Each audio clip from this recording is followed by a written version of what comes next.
The board members and everybody in the audience will please go ahead and silence your mobile devices at this time, please.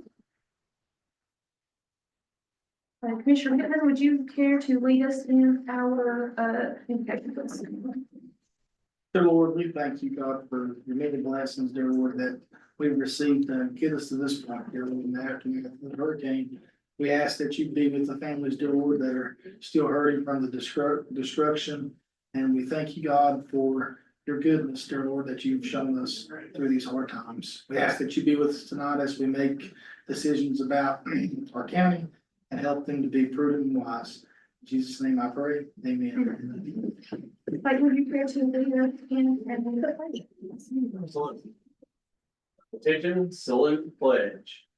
Pledge allegiance to the flag of the United States of America and to the republic for which it stands, one nation, under God, indivisible, with liberty and justice for all. Board members, at this time, does anybody have any conflicts of interest or ethics awareness that needs to be made known at this time? Hearing none, we'll move on to item 6, and that is going to be any additions or changes to our agenda tonight. Madam Chairman, I'd like to add to item 10E under discussion, memorandum of understanding Bowman property. Any other additions or changes to the agenda tonight? No. Hearing none, we have a motion to adopt the agenda tonight. Second. All in favor, vote by usual sign. Okay, motion carries. Next item up is item number 8, and it's going to be the approval of the minutes. And on there was the minutes for November the 4th, and that was regular session minutes as well as closed session minutes. Do we have a motion to approve those tonight? So moved. Thank you, Clayton. Do we have a second? Second. Thank you, Jeff. All in favor, vote by usual sign. All right, the motion carries on that. All right. Item 9 tonight under reports and presentation is going to be Commissioner Roberts and Pittman recognition. And so, County Manager, I will go ahead and let you start that out. Be honored to. So I've got 2 commissioners that served on this board and they've done an awesome job. I've had the privilege of working with both of them. I started this job about 2.5 years ago, and I came in under Brandon, and he was always level-headed, always made a good decision, always tried to consider every angle on it when he did it. His work in boards and advocating for the county has been awesome. I had another one come in about 2 years ago here, and he's just as good. Clayton Roberts has been a advocate for Mitchell County. One of the first things Clayton did that I remember when he came in, he said, "Man, we need to get these meetings on Facebook linked to where we could get everyone where they could easily access and know what's going on in local government." And he was instrumental in trying to get that linkage on that. He's advocated for many things. He served on our library board. He's been very active as we've had a ton of new initiatives coming through the county, tons of grant money. More recently, both of these fellers in Hurricane Helene have been boots on the ground. I know Brandon was working with our transportation. He's mucking out places.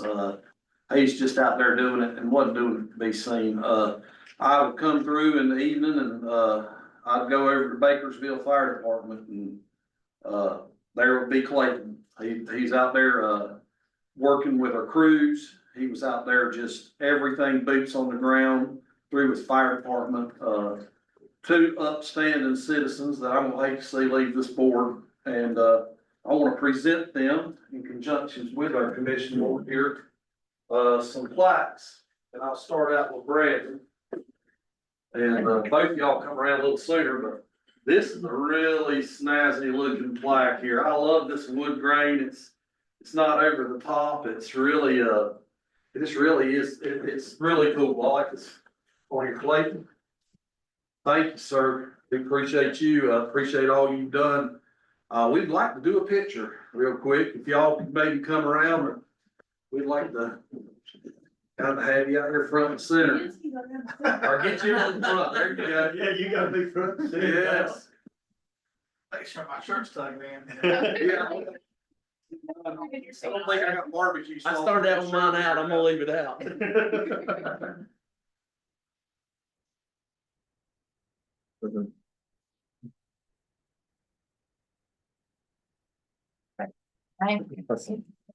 We appreciate both of those, wise guidance, our county. I just want to say that I'm very grateful for the past 4 years with you, Brandon, and the past 2 years with you, Clayton. I think both of you guys have brought so much to the table. And I hate to see it coming to an end, but I expect you guys to be out here in the audience sometimes. So just to come and especially during all time, I'm sure you guys will be out there. So, thank That's you right. guys. I very much appreciate you guys. If my taxes come up, I'll be back. I'd like to have, already said, it's been a pleasure working with both of you. And both of you men have represented Mitchell County very well.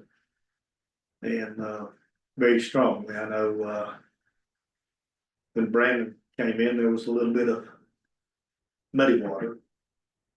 And a lot to be done.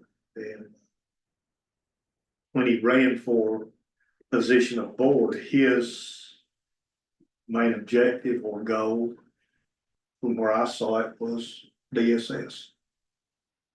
Because of love the community, love the children. He served that board well. And it speaks by where that department is at now. Clayton, you've been a joy to work with. You've kept me a little bit under control at times. You sneak your arm under the table here. I got a funny story to tell on Clayton. We had a budget meeting after a commissioners meeting. It was to tie everything up at about 10 o'clock. Me and him both about brain dead. Said, we ain't doing this no more. He looked at me, I'm killed. How about you? And I said, well, I'm killed. I'm starved to death. And I'm ready to go home. But, a lot has been accomplished since you guys have been on this. I want you to reflect back on that and you're part of, how Mitchell County has grown, all the positive things that were taking place until the storm hit. You were a huge part of that and made some tough decisions to make that happen. And all of those decisions was for the betterment of the citizens of Mitchell County. And even though we've hit a small bump in the road, we're going to get back to the top of that ladder. So, very proud and honored serving both of you guys.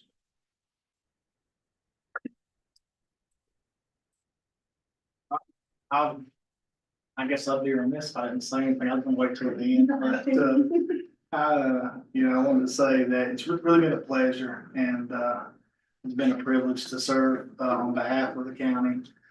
Really got to enjoy working with you guys and, it was a great experience and I'm leaving with a lot more friends than I came in with. And I was actually told that, that, it would be the opposite of that. You'd lose friends. But, I really appreciate the relationships I made here with you guys and with all of our exceptional county employees. I get to leave, knowing, having a look on the inside and really seeing like the great work that our county employees do here every day. I mean, I don't have any selfish motivation to say this. Our county employees do a great job every single day. All of them go above and beyond. And sitting on this side, I've been able to really see that. And, I appreciate that look. I hope we have left the county in good financial shape. And I think we did do that. And we balanced that with the human element and being empathetic at the same time, which is not an easy balance to do. And so, you guys are great. I feel like the county is in great hands, as a citizen, and, I look forward to seeing what the new board accomplishes. I think that Dale and Lee will do a great job. And, I know that, they have three really great competent folks, that they're gonna join when they take our place in December. And I think that good things are gonna continue to come. So thank y'all, thank you county employees, thank you, for our leadership here in the county, and the exceptional group of people that I was honored to be a part of. I'll save mine to the end since. We're getting done here, so I'll do mine to the end anyway. We'll have something to look forward to. All right, then. Our next item up on our agenda tonight is gonna be item 9B, and it's gonna be our board reports. The only board that I've served, or a meeting that we had, was the night of our community forum. And so that was the animal shelter board, so I don't have an update. I think the Development Foundation did have a meeting today, and so they have not made any traction. I believe the subcommittee for the fund distribution, they're still working out how to distribute that fairly amongst all of the applicants. I believe they're going to try to do an application process. So if there's any more updates on that, I will give those at our next meeting.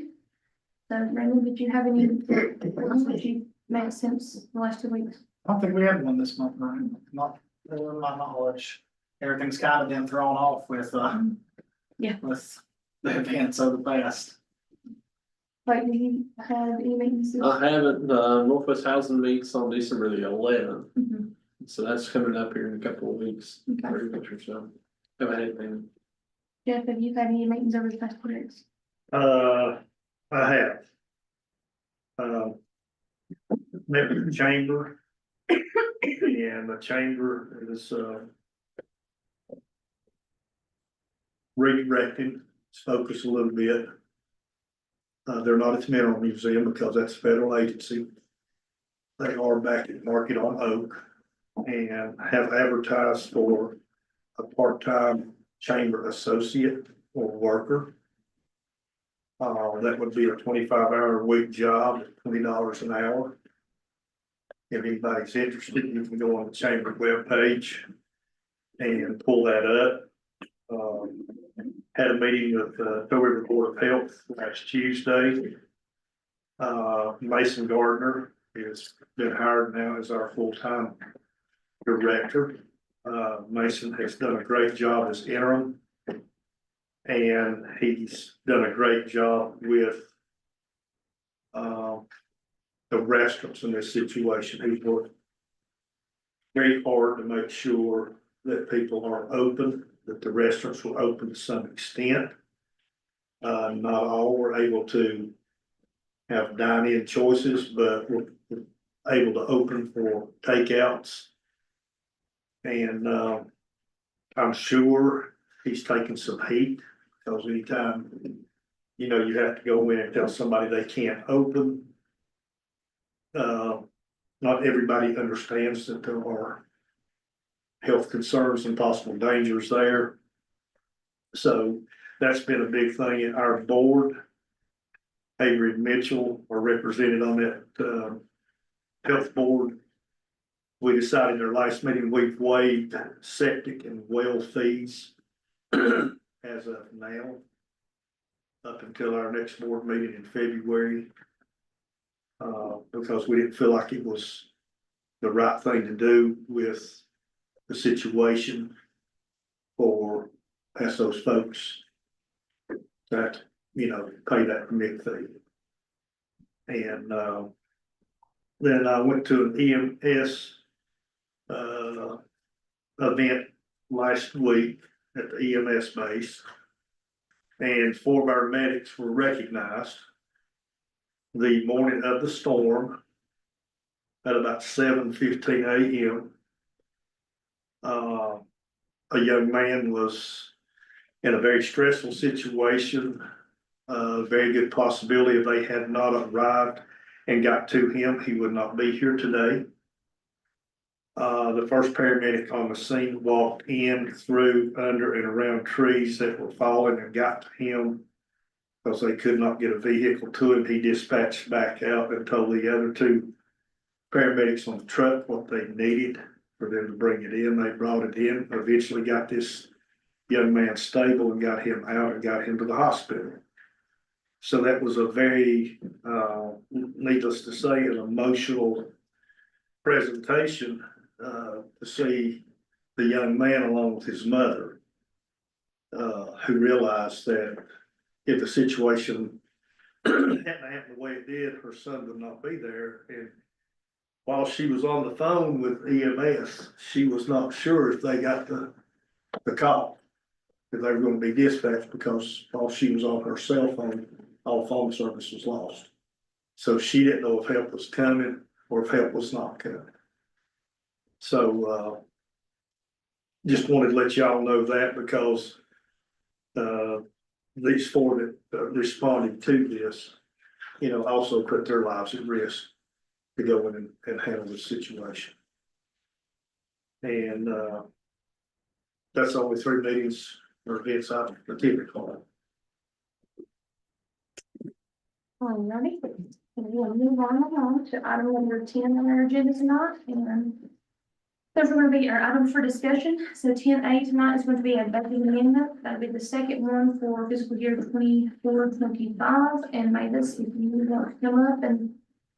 Okay, what I'm gonna do is present to you the budget amendment number 2. Did not realize that we we're gonna do one this quick, but with the fast moving pace that, we're moving with FEMA and, the Hurricane Helene issues, we have started filing and the money has started coming in, so I needed to go ahead and get that in our budget. So what you're gonna see is some, a little bit of insurance, a new grant that transportation got, and then some FEMA money that has come in already. And so we've started expensing those FEMA Hurricane Helene expenses out in their appropriate categories.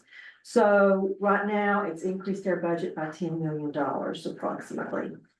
And this will be ever changing going forward for those that are on the board after this month. You will see these often just because it is ever changing. So we will continue to do budget amendments throughout the year as it does change. And that's all I have. Okay. Thank you, Mavis. All right, item 10B. Now you need to approve Oh, that, sorry. please. I get the hand of it. Sorry. Move to approve budget amendment number 2. Brandon, do we have a Second. second? Who was that? Me. Okay, sorry. All in favor? Motion carries. All right, Alan, 10B is gonna be a resolution regarding surplus school property. Is that for you or for? Let's let Ford talk to that one. No question. Yes, ma'am, no problem at all. Madam Chair, this, is a resolution that relates to the, Dayton Elementary School property. The school has, engaged in a bid process and they proposed to sell the property to the Baptist Men's Association for $775,000. By statute, the county commissioners have a right of first refusal where the county could decide to match those terms if the county wished to purchase it itself. If the county wishes to allow the school board to proceed with this, they do need a resolution that would decline the purchase of this property. And I believe they plan to take action on this on their meeting, this coming Thursday. Did anybody have any questions, Brian? You have anything to add? It's that well, we're just trying to move that out where that building that's now vacant will stay vacant, and it will have the Baptist men working disaster related things out of that. So it's awesome. Mhm. I couldn't foresee us getting involved whenever needed. No. Yeah. All right, do we have a motion to proceed forward with the resolution? So move. Wait, do we have a second? So, Thank you, Chair. All in favor? Motion carries. All right, Alan, a big hot topic tonight, 10C, waterway debris contract. So I will speak to that one and I'll speak volumes to it, like water volumes. That was weak, I know. Don't throw nothing at me. Chuckle out of that. So waterway debris removal. So basically what this is about is, our waterways have a lot of debris in them from the, storm. And that debris goes into the tributaries. So, you know, when you look at cleaning out a river or a creek, you know, the first thing that comes to mind is you think someone down here in Cane Creek, right down here in these main creeks, cleaning them out. But in order to really do correct the waterway, flood abatement, you have to go up into the tributaries. If you go up on these side roads, they became rivers during this flooding event. And, basically, whenever you're looking at, stream debris removal, you're trying to abate future flooding that endangers critical infrastructure. So in Mitchell County, a lot of our roads run alongside of creeks. And those roads are critical infrastructure. A lot of bridges to residents, so emergency vehicles can get in, are critical infrastructure. And so we got a decision that we're really throwing around, and I was hoping to bring this to the board tonight to maybe move forward on a contract, but I think we're still at the point we need some more information. We're weighing out our options between the Corps of Engineers to do stream debris removal, or SDR, who is doing our road debris removal. One's a private entity, one's a governmental entity. There's advantages and disadvantages to both. The basics of it is the private entity, and I love to be transparent with folks and let y'all see the decision making process. But basically, if you get the SDR contractor, they can get to moving quicker. They have their debris yards already in place and permitted with NCDEQ. They got their equipment. They could probably have this thing going within, you know, if we were to sign the contract next week, it would be going in 2 weeks. You'd start seeing some stream debris removal.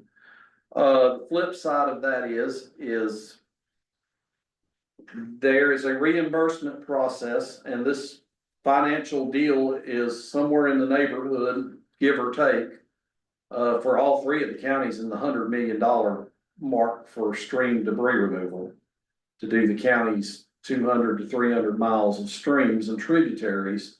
And so FEMA's got to scope out some more before we can really move forward on what this scope of work looks like and what this price tag looks like. But if that price tag's laying at $100 million for the debris removal, and they hold back 25% of that till the project's closed out, then there's $25 million that the county basically would have to come up with to close that project out, unless the debris removal company says, we'll give you some grace on that. And them saying that's one thing, but I need it in writing, and that's another factor. So we're weighing all that out. So the Corps, on the flip side, they're basically doing it all under the government. So we do not have to pay anything to the Corps, but we do have to pay for the paperwork related to right of entry, which is a lot of permission slips for people to come onto the land to access the creek of our private landowners. And that is a burden that the county would have to take. It wouldn't be turnkey like it would be with SDR. We'd have to find a company to do right of entry.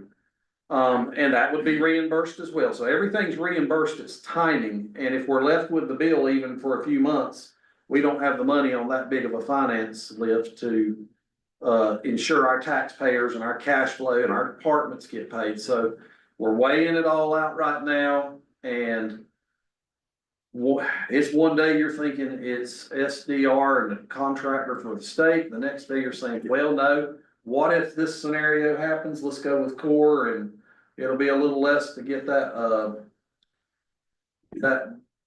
right of entry contract going. But will the Corps do it? The Corps, I'll be real blunt, sometimes federal government's known to be a bureaucracy and take a lot of time.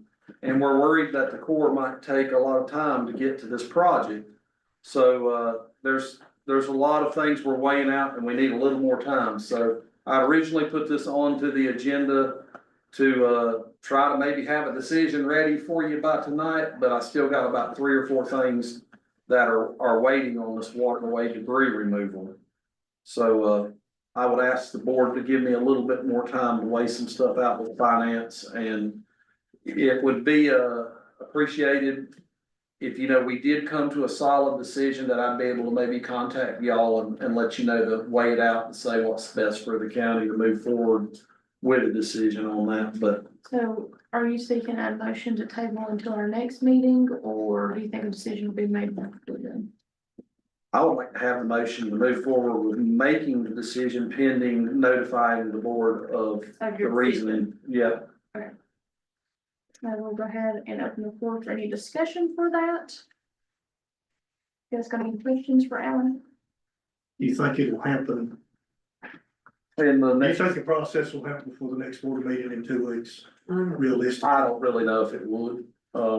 Honestly, they're doing assessments on these creeks and stuff. It may be good to just put it Regardless, on the next board and table it. Who's doing the assessment, Alan? Corps of Engineers and FEMA, and then SDR and FEMA. FEMA's gotta talk about who reimburses and how they reimburse. realistically though, even if you made a decision today, neither company would start until towards the end of December, probably realistically January. Well, my thought process is, I don't have a problem with the debris removal company we have now. But it appears that they're struggling to get the debris out that we've already awarded the contract with.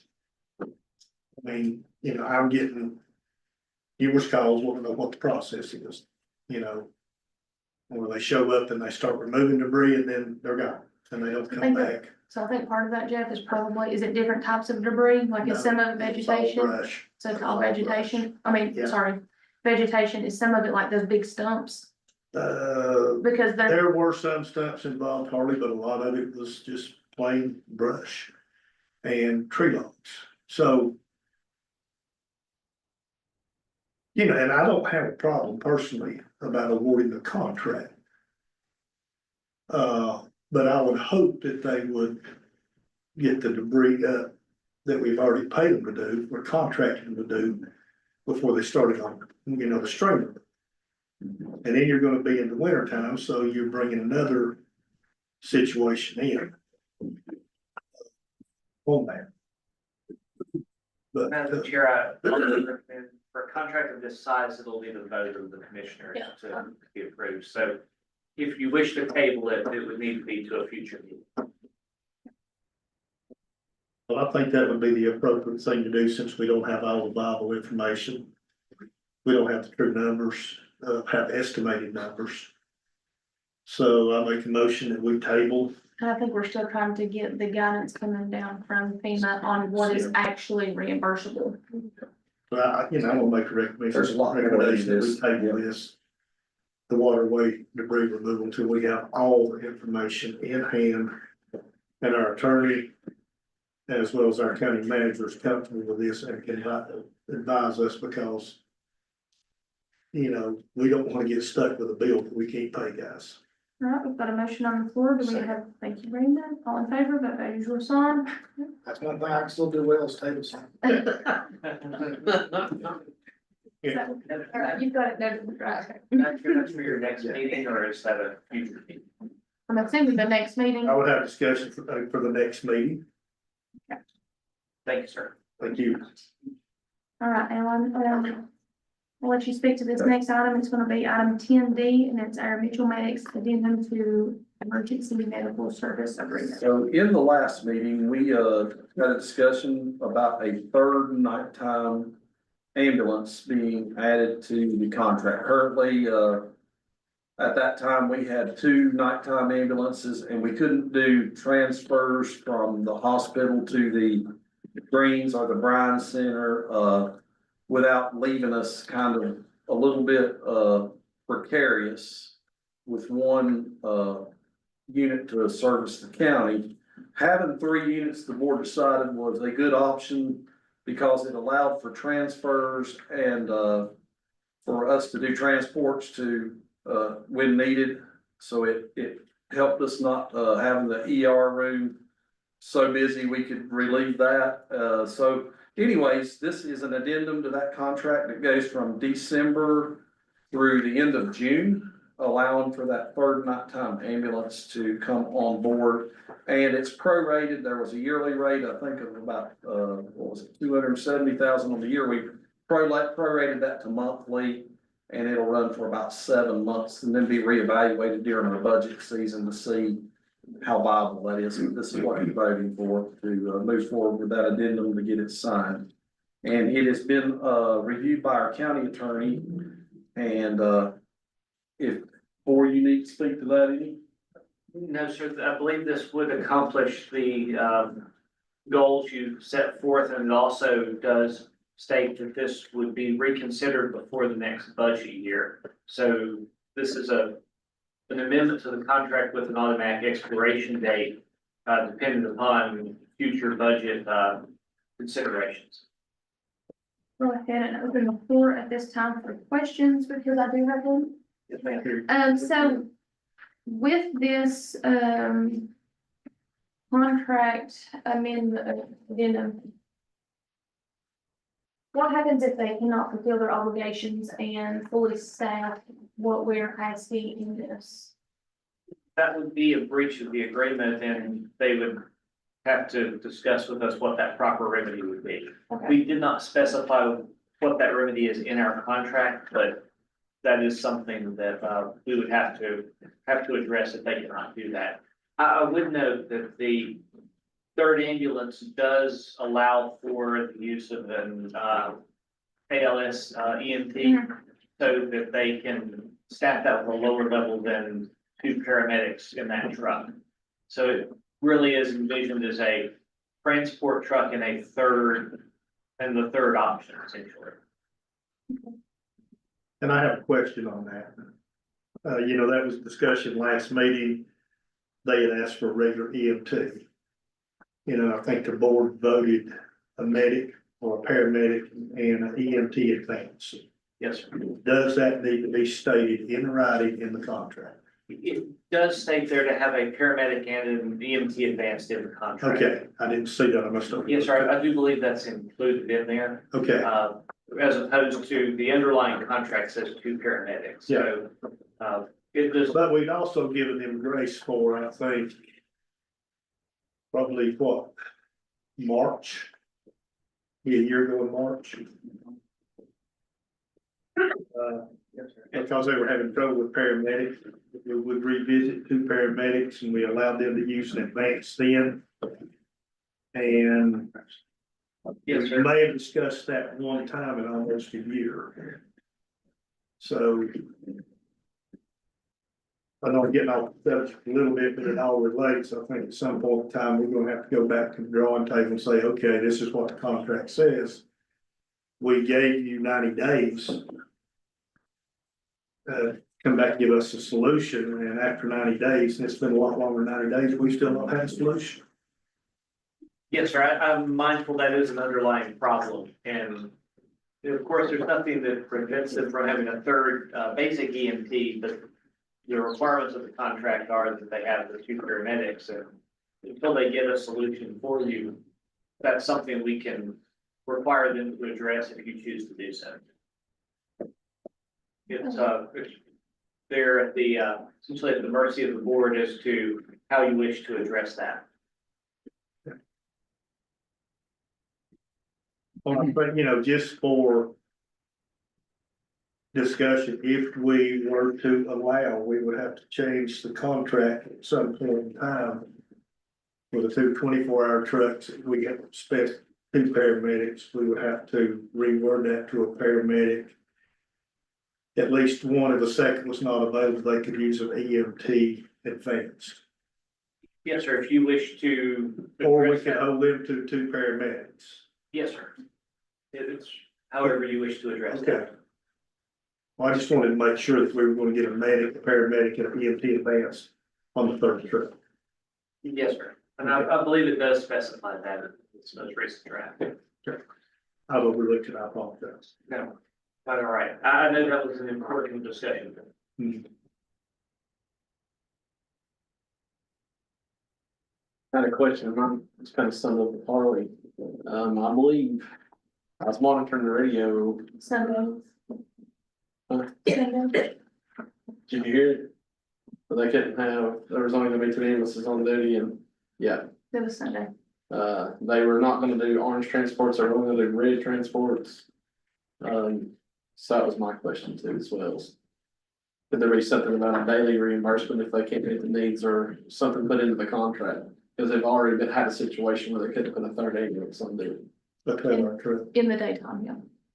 Yes, sir. If we wish to go back to them and negotiate a financial discount, essentially, if they're unable to fulfill those terms, we could include that as a remedy in the contract. A lot of that depends upon what position we want to take with that and what they're willing to address as well. I like having it spelled out if it's wise. I mean, there's, never got to back out, not to back out, just what you both agreed to and sure, and it's spelled out, is what it is. No, there's no hard feelings, cause you know what's gonna be expected of you if you don't. If you don't meet the duties outlined in the contract. Any questions about it? Any words of wisdom? It's nothing less than that. Any more discussion, questions, concerns?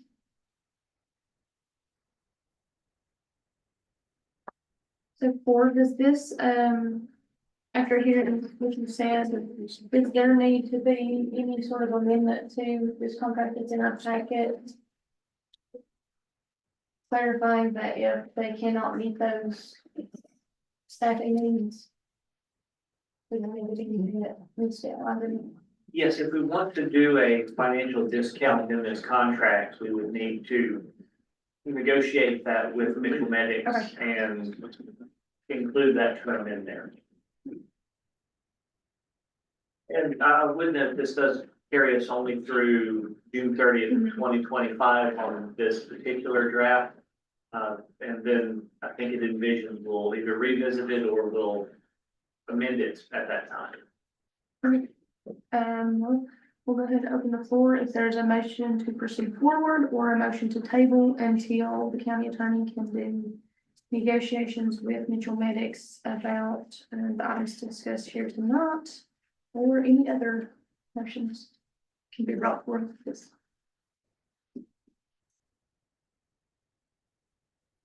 I'll say this as county manager side of it, if you want this to initiate by December 2nd for the sake of bringing health and safety to the county, it could be that, we basically just put Mitchell Medics on notice and say that, you know, you're breaching contract in these ways, and our county attorney will move forward on this if you discontinue to take your end of the contract. We could even write a letter to them worded from our attorney to say that, and I know as Mitchell Medics watches this live stream, they're gonna take note that, you know, you're serving our people of Mitchell County. And, you know, if you're not fulfilling the contract, there's going to be consequences on that. So there's a little bit of weighing it both out, you know, if you want this thing to start December 2nd, then if we're, you know, it's up to you, but that's something to consider when you're thinking on that. I'd say, December 1st. I don't want to paint Mitchell Maddox as like a bad guy in any way, shape or form. Like, I think they've been a good partner for the county. I think Mitchell Maddox is, I appreciate being quoted so accurately in the paper on last week, but I would say that Mitchell Maddox is struggling with the same thing that a lot of people across the state are struggling with. But at the same token, you know, if I pay Jeff to come and plant begonias and that plant. There you go. If I pay Jeff to come plant begonias and I paid for 10, he can only come with 7, I would expect, you know, it would be fair for Jeff to adjust my bill, so. I think Jeff would. Well, you know, I think it's proven that we need a third 24-hour truck. Brandon made a good point, Mitchell Medics is no different than anybody else across the nation that has an employee shortage. And their employees are required certain specifications. It does bother me that we didn't have a 12-hour truck for the day shift and we're not going to transport orange. It's a huge concern. Because if, depending how you interpret orange red, you can also die being classified as orange. Now, you may not die immediately, but if you're not transported, there's a situation. So I think we need, I'll make the motion for the third 24-hour truck, that we allow that contract until and revisit it in at our budget process meeting.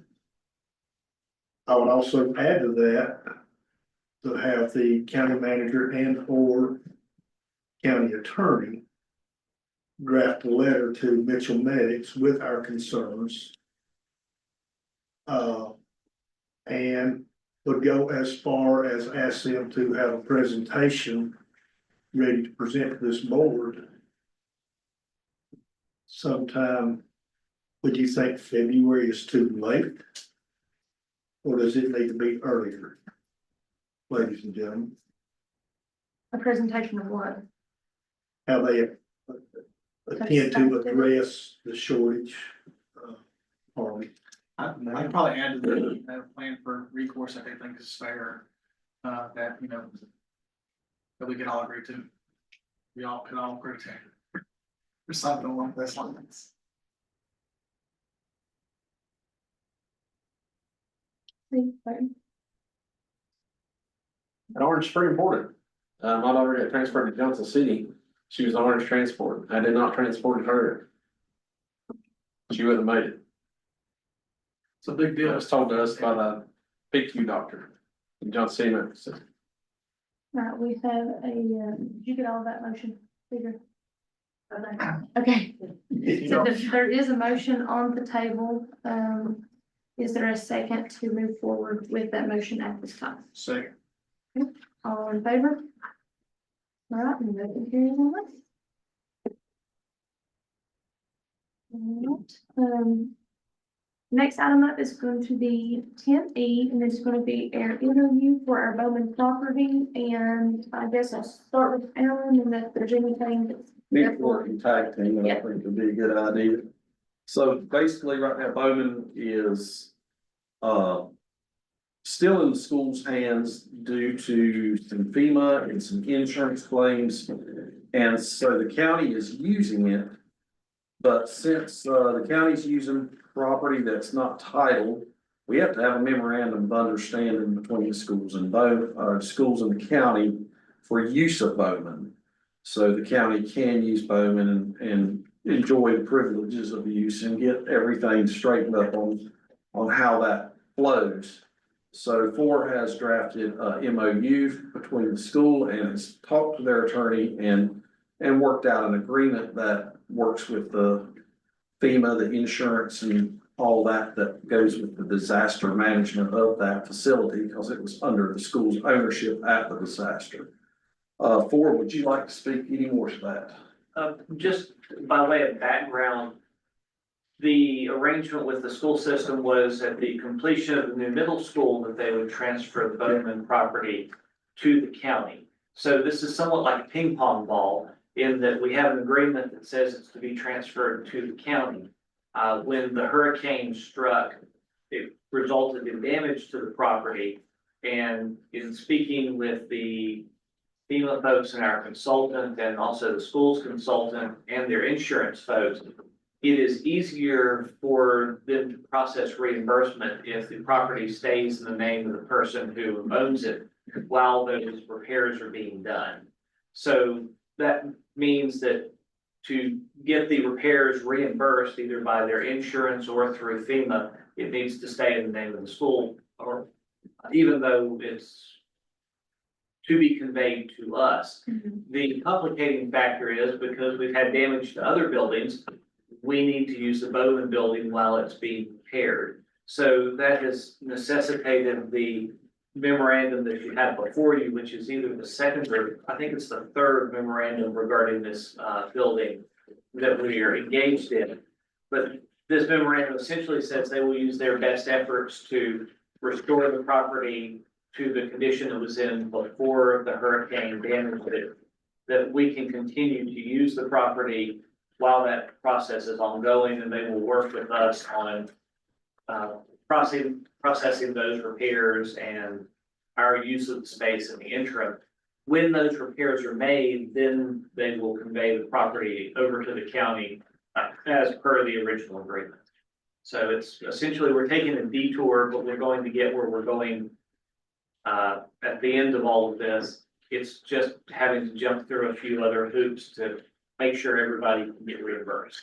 Do we know what all damages happened other than, I know that the, in the gutters and all of that, the library was, So we've had the boiler room got filled with water, so we're having the insurance work on the boiler room. The floor joists were broken in the gym, so we're having to redo that. We had the leakage on the roof, I think that their insurance is working on. And, there might be one other that the school would cover on their insurance, but those are the three that come to mind that were pretty bigger repairs. that were needed. on the auditorium. No, auditorium didn't seem, but I do think that heating system might all be tied in. Okay. All right, any questions for Alan or the attorney tonight in regards to the Bowman property? Hearing none, do we have a motion to move forward with the MOU for Bowman? So moved. Thank you, Clayton. Do we have a second? Second. Jeff, all in favor, vote by usual sign. Did you vote? Yes. Okay, sorry. All right, all, motion carries on that one. Our next item up tonight is going to be 11, and that's going to be our consent agenda. And on there, we have two different items. One is a DSS contract and one is the Mitchell County cleaning contract. So, at this time, do we have a motion to move forward with those? Or if there's any questions or discussion?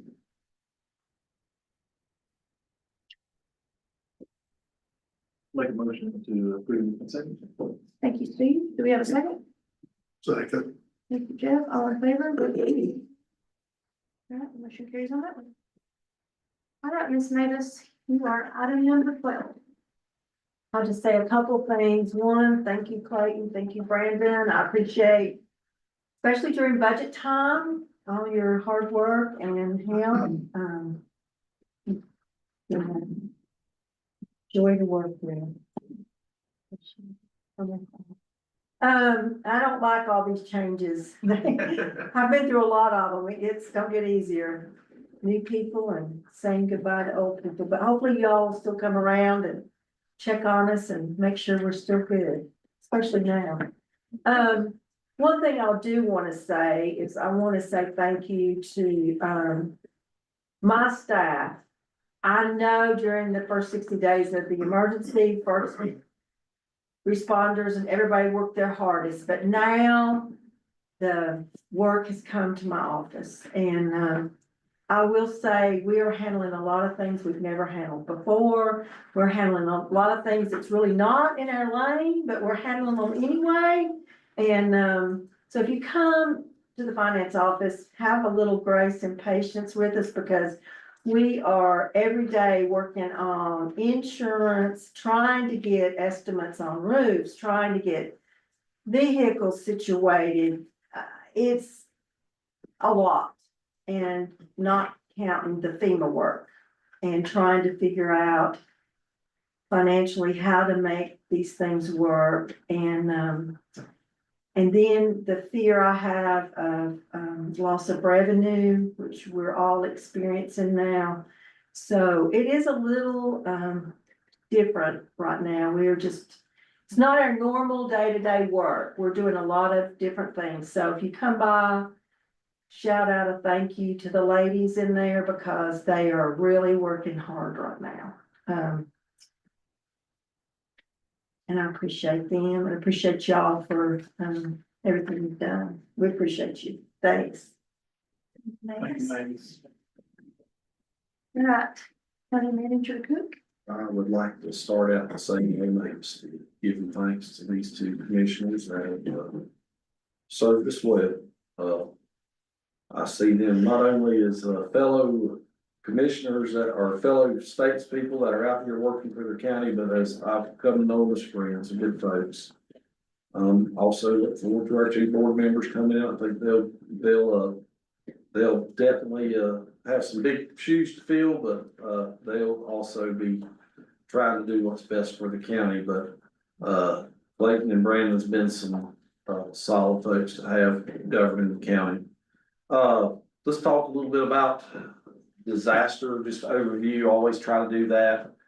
We're down to about 14 people in the county without power. I do know that that number will probably go up in about 2 days when this front comes through, because our infrastructure is fragile. We have a lot of limbs and stuff that are still loose, and when the wind blows, they very well could come down on lines and have us without power. So those who might be watching by live stream, you know, take precautions over the next couple of days. It's going to get cold and it's going to get windy. And, you know, realize you might be out of power a couple of days or something. Hopefully not, but prepare. We've got a lot of supplies that you can get right now. And I always say stock up, and we're going to be pushing out supplies over through Thanksgiving and thereafter. But be prepared, have your vehicles gassed up. We have a link for HyperReach, which is a text system where we can notify folks in the county via text. We've been pushing really hard to get that out. I think you can go on the county Facebook page, and I think they got some linkage there where you can do that Mitchell County Government Facebook page. If you want to get on that, that'll give you a text whenever there's a warning or something that needs to be done. So looking at, you know, just stuff going on in the community. I know Jeff had mentioned a little bit about the right-of-way debris removal. And basically what that is a contractor subcontracts a lot of folks that are out removing debris from the 20-foot roadside right-of-way of the state roads and the municipality roads. And basically they will be some of those folks will maybe not be from around here. Some, they do welcome local contractors to contract in on debris removal. So if you are interested in that, I do have that contact. If you got some trucks and you've got some means of removing brush along roads. They also have debris monitors. So you might say, well, why don't they go 20, 25, 30 foot off the side of the road? Well, those debris monitors put a stop to that because FEMA's reimbursing. So the way FEMA has built debris removal is you got a debris monitor and a debris mover. So that debris pickup person is being monitored to make sure that they're not cheating. So they're documenting everything and making sure everything's done in the lines of what FEMA reimburses and what the contract is and what reconciles. So it is it's a couple little factors there that sometimes does make that process a little slower. A lot of times what we're doing with debris removal and the rhyme to the reason is they're trying to clear some of these roads that need fire truck access often. We're also trying to prioritize things that might be blocking businesses. So those are some of the things that we're looking at. We might have 18-wheelers coming up and it's Christmas tree season, and they usually take a little extra lane over there where they need that shoulder more, and you're trying to get that shoulder cleared off. It is, our debris removal fleet has not maxed out yet. There's still probably, as far as on this right-of-way debris removal, I'm hearing from the person that's over that it might be another 2 weeks before they start. They had more crews came in this weekend. They'll have more crews kind of coming into this as we move forward. So they're building up crews a lot. We're down in, we have an extensive area impacted by hurricanes. So it has spread them thin, even down into Florida. And so you're gonna have those Florida crews finishing up, and then they're moving up into the mountains, but they may be stopping off in Swananoa and Buncombe County. So each county, in Avery County, in Yancey County. So it's spreading out those resources, but this is a nationwide company, and they are gonna move and bulk out. So a lot of debris will be removed. They have debris removal sites that are only open to the debris company. They privately contracted that. And as I told you with the debris monitors, they have to monitor those sites. So citizens can't dump on those sites. Citizens can dump on 20 foot of the state road if they have that access. If they don't, I've got another program getting ready to be unlocked. It's called private property debris removal. And that one's gonna come forward in the next few weeks, as the state gives guidance on it, but it has been unlocked. The state's just gotta work with the feds to see how that's gonna look. But basically what that is if you sign the right of entry form, they can come up into your property and remove debris. That might limit emergency vehicles or trees that might have been on your house that's piled up. They will remove that. Currently, another one that's going on is private road debris removal. That goes right alongside of the one we got going now. If I've got, right of entry forms that the HOA leader would need to sign.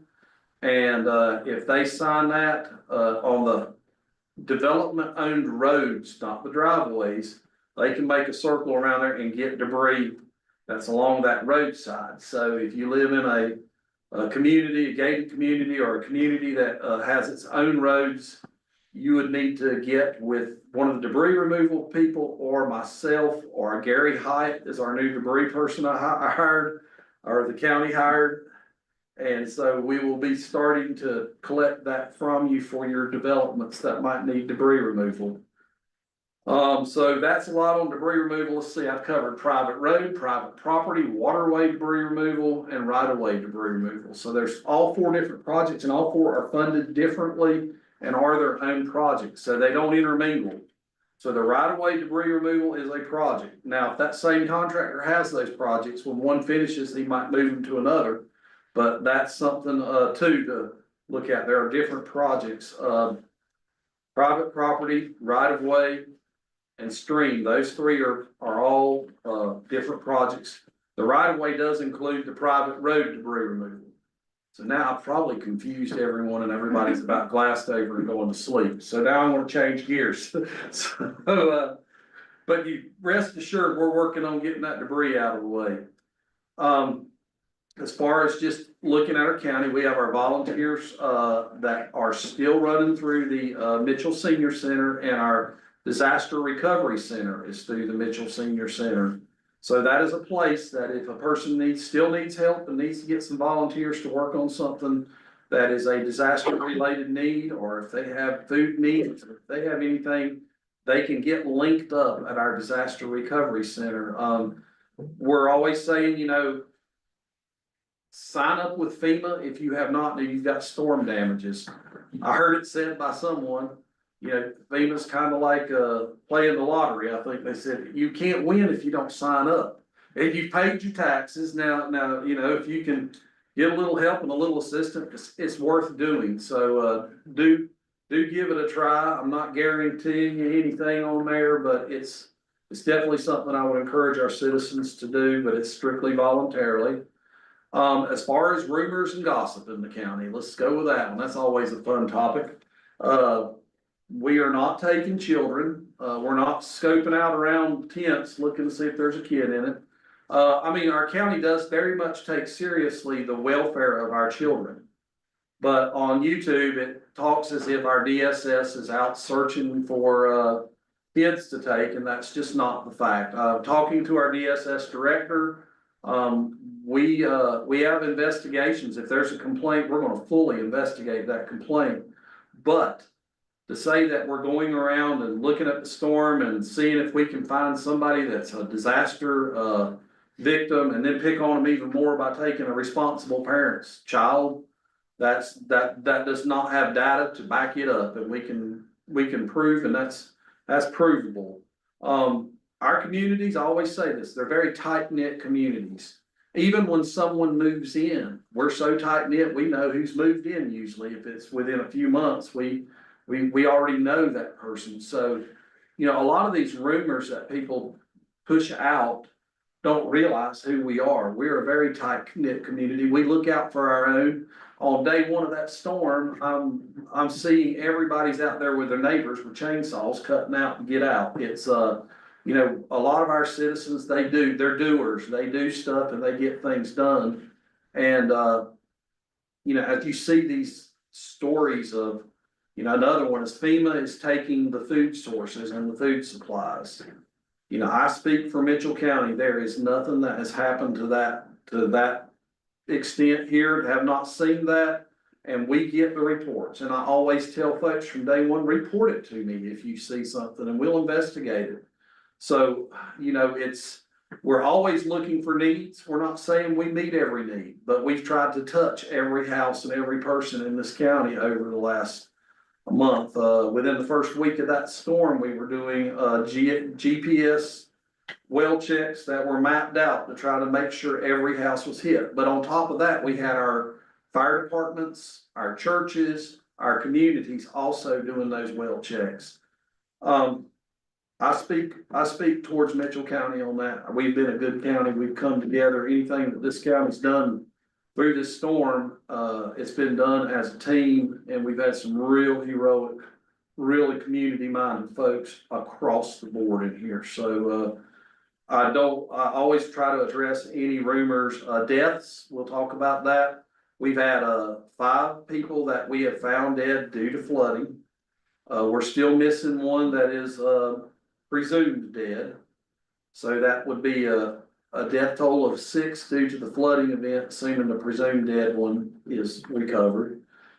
And then we had 2 that died of accidents related to the disaster, one being a dump truck full of gravel accident and the other being a fall. So our death toll in Mitchell County is 8 people. Our roads and infrastructure are coming back. There's a lot of gravel in places, where the DOT has done a heroic effort and, put back the infrastructure along for our roads. And, our health department, is doing water testing, doing the environmental health, like Jeff mentioned, to try to make things work. We've waived fees for, disaster-related inspections. At our inspections office, we are, basically we're in the help mode as a county should be in a storm. We're here to help right now our citizens.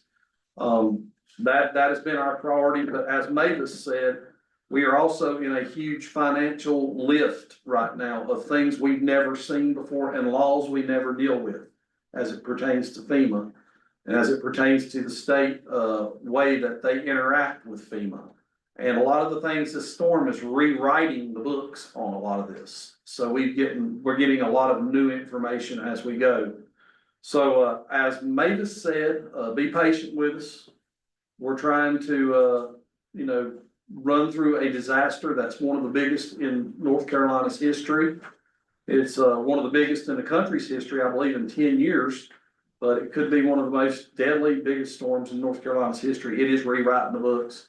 And, hey, our counties, we're hanging in there, we're doing good. That will conclude my county manager report unless the board has questions. I've got a couple. Because I've been asked this and I don't know. How many families do we still have displaced without somewhere to stay? Do you mean like their house is completely gone, Jeff, or like with major or minor damage to their home? A house that they can't occupy right now, and they're having to stay somewhere else, whether it be a trailer, a hotel room, or a tent. Do we have any numbers, or how can we get numbers on that?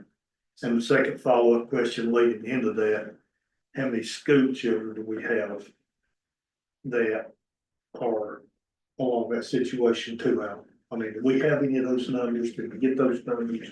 So those numbers change so often. So what you'll have is someone will be displaced as FEMA gives us some of these numbers that they get, like that take the FEMA housing. And maybe they take the hotel FEMA housing. And they'll stay in a hotel 2 weeks. But then their house is fixed. Some volunteers have fixed the roof, or somebody's put a patch on that, or their power comes on and they move back in. But if you say completely damaged homes, the number I've been hearing, and I won't say this is official because it seems to be a moving target as people get situated. Somebody will get a trailer hooked up in their yard to the sewer and to the power pole. So it changes a lot. So I'll give me a little grace on that. It's around about 40 citizens right now have probably are gonna be without a home for a while. But if you look at the damage report, we have a lot of structures that have been out, a lot of single family homes that's been out, but a lot of them have been addressed with their needs. Those 40 have been addressed, but we're trying to customize their needs a little better. So that's a ballpark figure. Harley, did you chime in? You said in a lot of those EOC meetings. So a lot of times FEMA can't really share their information until somebody from the county has went through the data sharing webinar, which was offered on Thursday. I think Colby sat in on it. I think Alan sat on it. And a couple other people had sat in on it. And so that will allow them to, allow FEMA to share the number of people that are getting FEMA housing, not necessarily FEMA housing with the hotel vouchers, but FEMA housing in the capacity of the trailers or the modular unit, that type of thing. And so I know that Stephanie out of the VRC is working with some of these nonprofits like the Baptist Association, RISE, and the ones that are working with the county in a productive manner to make sure that we're not doing duplication of services that would cause them to lose any of their FEMA assistance. I believe the amounts up to like 42,000 something, I think is the most you can get in regards to fixing your home or your private roads or any of that. But right now, like Alan said, I do think it is a moving target because you do have some people staying in the hotel versus at least till they could get their roof patched. So every day I think that they're getting these, it's like a ticket system that they're coming in, they have a list at the VRC. She's distributing those. If it's something as simple as just kind of cutting some trees off their house or whatever, or if it's more extensive, it's taking a couple more days. But I know that she is actively working with those groups to make sure that there is not a duplication of services for the people that's getting the FEMA houses and making sure there's nobody slipping through the cracks. So that's. It is a little bit longer an answer. I can't give you a firm, quick number on that. Number one, it changes every day. Number two, people do want sometimes they lock their information down. Some people just are like that. They don't want to share their information, so we have to honor that. But as far as the kids, Jeff, I don't know that. I think probably the school board or Chad, it seems to me like all the teachers have had really good communication with the kids in their classes. And I know there's been some conversation with the superintendent's office and then Kelly Jones, that is our TDA director. They're working on those food boxes for the students to send home at Thanksgiving. So I don't have that exact number as far as the kids go, but I feel very confident that the superintendent's office would definitely know.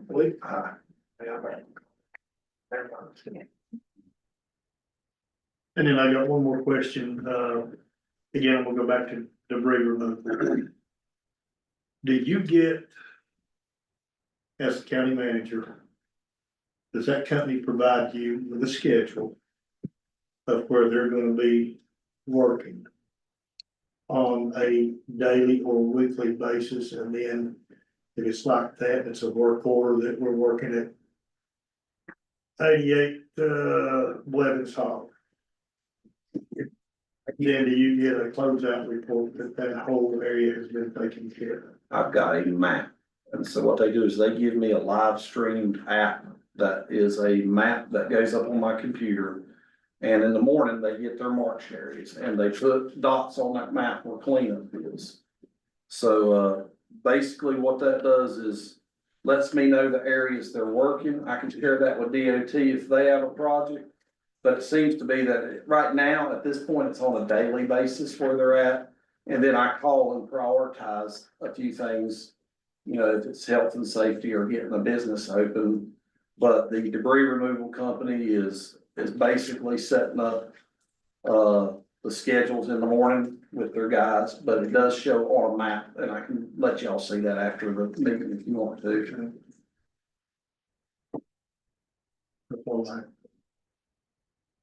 Any other questions for Alan? Alan, I had one, had somebody ask me about, I guess the DOT will return and eventually have a strategic plan for like long-term fixes. That's why I was asking them, they put down some pretty coarse gravel and they was asking if they would come back. Oh, yeah. I guess more fine gravel.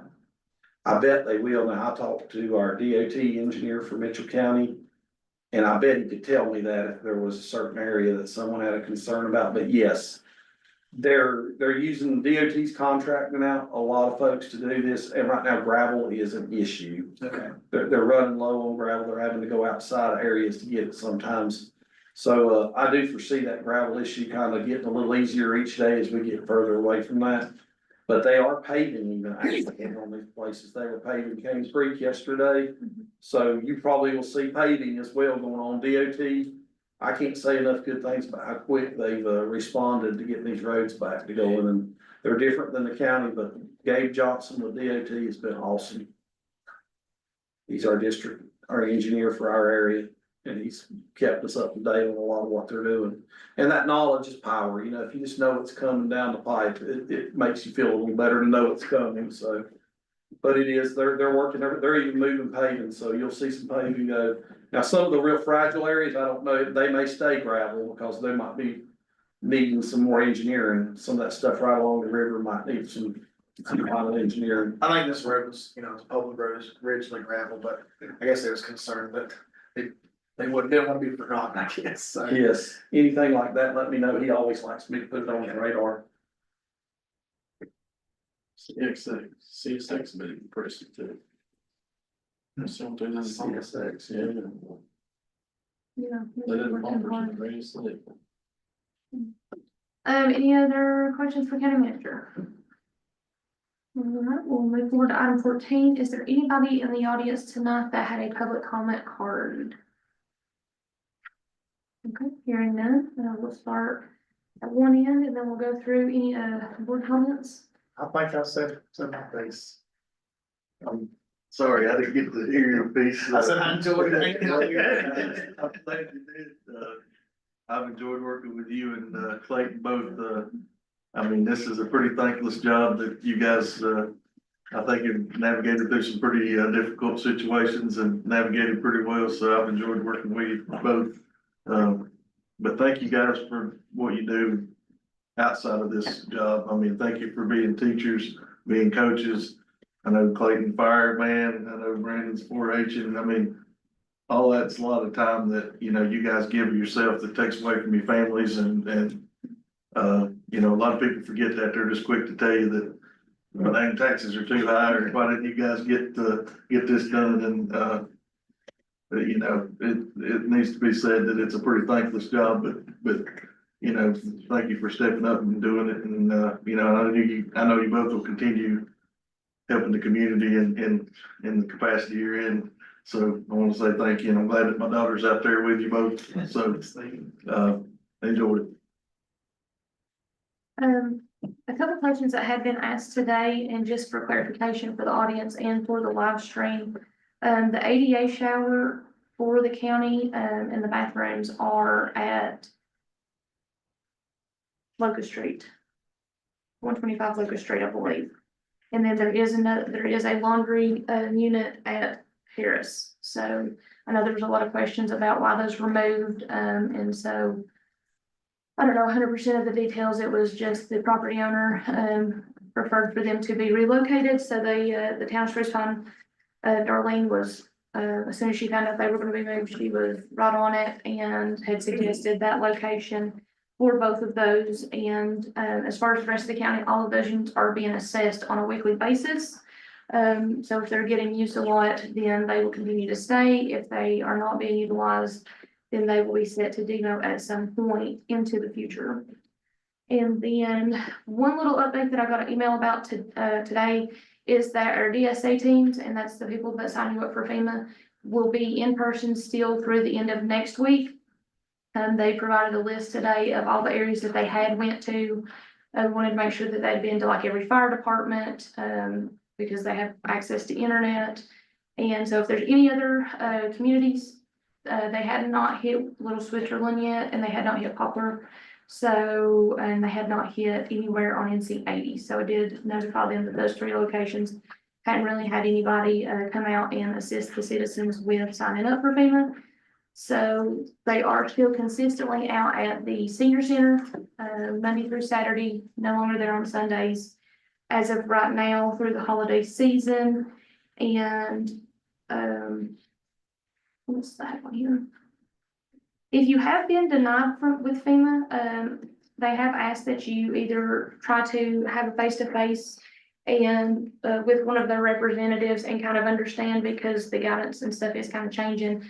And so I think early on, generators were not reimbursable, just for anybody. I think you had to have like a medical need, and then now that notification has been changed to like all generators, if you were purchased, if you have a receipt, that is now reimbursable. And then the information regarding private roads, which you spoke about a little bit, and bridges, that information is ever changing. So as soon as we get more information about that, I know that is one topic in the county that everybody's kind of concerned about as far as private bridges, and then like the culvert has washed out and they still can't access their home.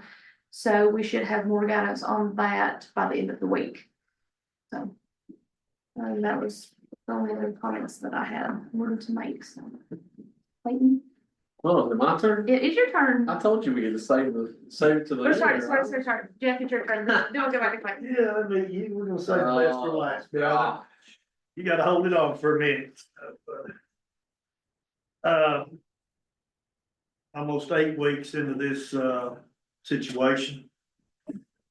And for the most part, we've seen the good out of people.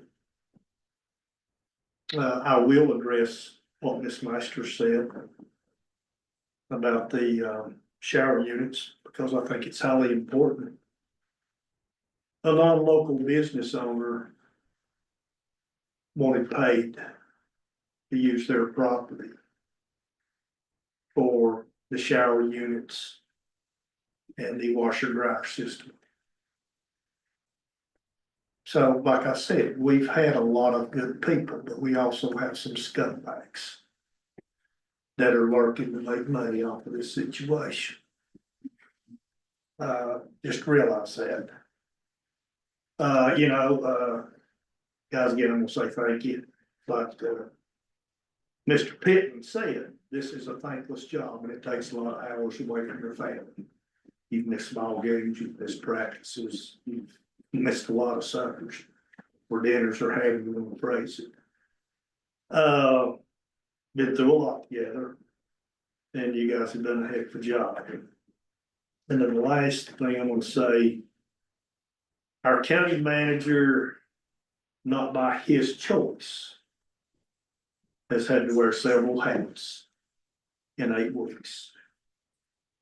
I don't think a lot of people see that. His phone rings off the wall. He starts getting text messages about 7:12 to 7:18 a.m. of the morning. So his day never ends. And like I said, he's worn several hats that he inherited. He's never, that I've seen, been irritable or out of control You didn't see him cutting Christmas trees this weekend. or disrespectful. He's handled himself professionally. And I think he needs to know that because there's been a whole lot of work done behind the scenes that even we're not aware of on a daily basis as county leadership that he has to deal with, and he's definitely. So Alan, you've done a great job. I know you're tired. I know there have been times of frustrations. I know you spent a lot of time away from your family. During this time, and it's here again, it's a thankless job for what you've done and made us as far as your team. Now you're starting to inherit a whole lot of stuff. And a whole lot of stuff is a whole lot of paper. And if the paperwork's not done correctly, we don't get reimbursed. So they have a huge, not only physical burden on them, they have a huge mental burden. That if I screw this thing up, one paragraph, one box that I didn't check, the wrong statement, then, we could be out a ton of money, folks. So they're looking after the taxpayers of Mitchell County, but, Like I said, guys, there's not anybody in this county, I don't think, that's not been affected. There's 14,000 plus people that live in the county. And I think it would be safe to say that everybody, every individual, every family, every home has been affected in some way, fashion, or form. So try to be kind to your neighbor. Try to be positive and say something positive every day. Try to have a positive outlook. You know, I know it's hard. It's frustrating because you see your friends hurting, you see your children hurting.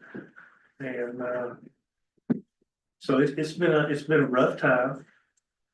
It seems like a year, and it will be a year or two or three before we recover. And Steve, yeah, we were at the top of the ladder, man. We were up here, we was getting ready to dunk the basketball, we had all this stuff positive going on. And this thing hits, and then we're back at the bottom step with one boot in the muck and one boot going out. So we're gonna pull out. So guys, try to keep your heads up, encourage your neighbors, check on your neighbors. Holiday season's coming up. Holiday season is a hard time for a lot of people. It can be very depressing because you've lost a loved one. It's gonna be harder this year because there's gonna be a lot of people doing without, there's gonna be a lot of needs that aren't gonna be met. So make sure you check on the elderly, to make sure they're taken care of, they have something to eat, that they're warm. And make sure the family, and especially as Alan would call them, the young ones, has something for Christmas. So that's all I gotta say. I'll send you. Hi, Clayton. It's my turn. You're Oh, boy. Yeah, y'all be ready. yeah. Long-winded. No, 2 years ago, when we started this journey, I really didn't know what I was getting myself into, I'll be honest with you. It was, kinda surreal, kinda eye-opening, I guess, just to even win an election. Something I never dreamed would take place. And so then, been elected for, I don't know, maybe a week. And had my first discussion, hadn't even had my first meeting yet, and I stood and talked to the gentleman for 2.5 hours about a private driveway that I had no control over, and so I thought, man, what have I got myself into? So here we are 2 years later, and I have had a lot of those 2.5 hour discussions with a lot of individuals. And I find it a privilege to have had that opportunity. It's something when you're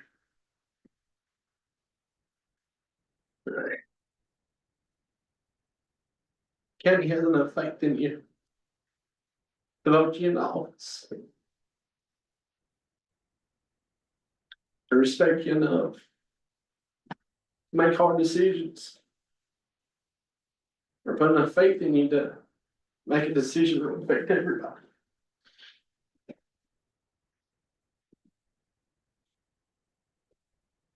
So I have to say thank you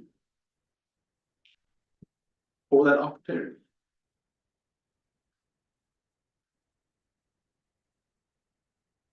Not one second was taken lightly. I don't regret any conversation that I ever had. Or any discussion. So thank you to the people of the county who work for the county. No one has any idea the time it takes, the sacrifices people make, or the situations that they get put in. If you think you know,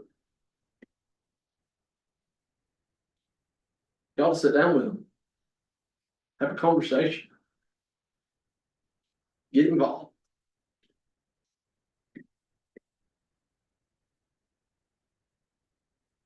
There's a lot goes on in the county people don't know about.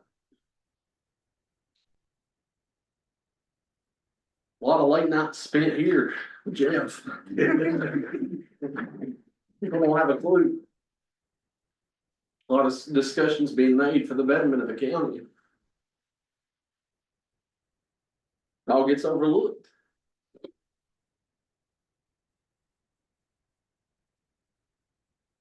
So I just say, thank you to every employee. Thank you to every citizen.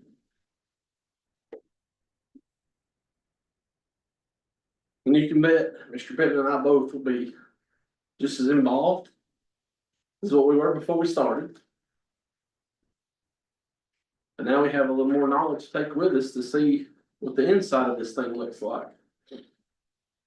Maybe a while before I am seen sitting out there.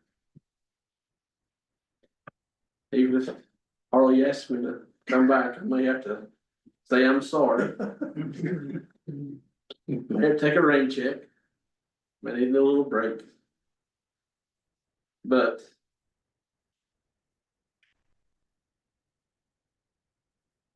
Mitchell County's a special place. Got a lot of special people.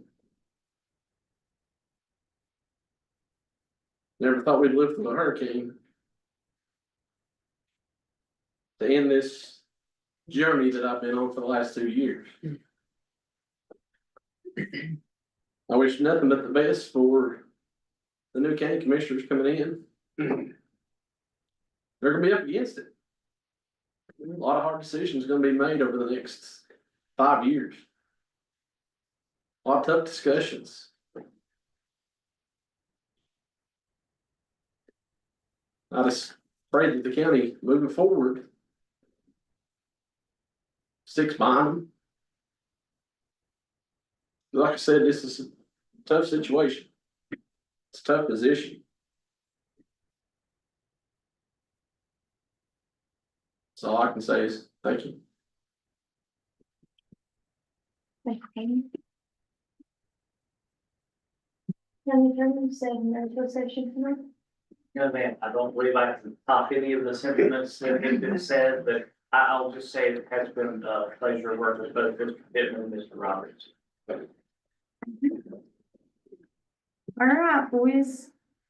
You or you, who wants to, So moved. Can I second that one? all in favor? All right, that motion carries. It's 7:30. What we got going on here? Don't worry, I'm gonna ask questions. Now, Steve.